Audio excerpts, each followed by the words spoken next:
আলোচনা এটা ফ্লোরে হতে পারে, এখানে না। আজকে কার্য উপদেষ্টা কমিটির প্রথম বৈঠক হয়েছে।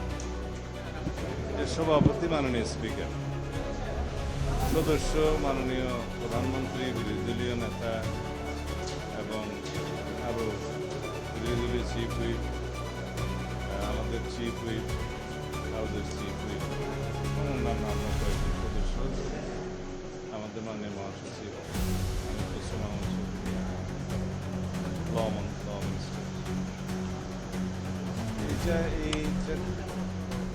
এই সংসদের এই অধিবেশন, প্রথম অধিবেশন কতদিন চলবে এবং কি কি আলাপ আলোচনা হবে, কি কি আইন উত্থাপন হবে ইত্যাদি, এবং কত ঘন্টা আলোচনা হবে, অমিন রাষ্ট্রপতি আলোচনা করে ইত্যাদি, এই বিষয়গুলো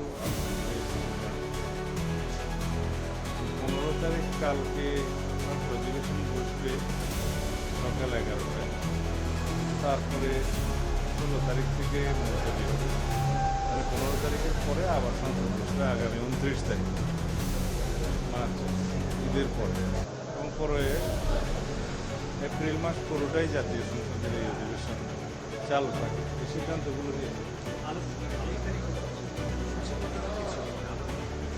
এগুলোই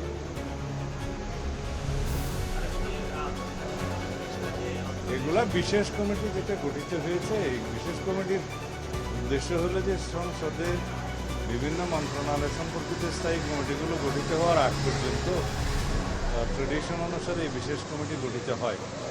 তো অধ্যাদেশগুলো, বিলগুলো যেগুলোই আসবে এগুলো বিশেষ কমিটিতেই পাঠানো হবে, সেখানে যাচাই বাছাই হয়ে তারপরে রিপোর্ট আকারে সংসদে উত্থাপিত হবে। এই অধিবেশনে অবশ্যই সম্ভব, কিন্তু বিশেষ কমিটিতে যাবে, এটা কালকেই প্রস্তাব উত্থাপিত হবে, ল মিনিস্টার উত্থাপন করবে, তারপরে বিশেষ কমিটিতে এগুলো আলাপ আলোচনার পরে রিপোর্ট আকারে সংসদে পেশ করা হবে। এই নিয়ম আলোচনা এটা ফ্লোরে হতে পারে, এখানে না।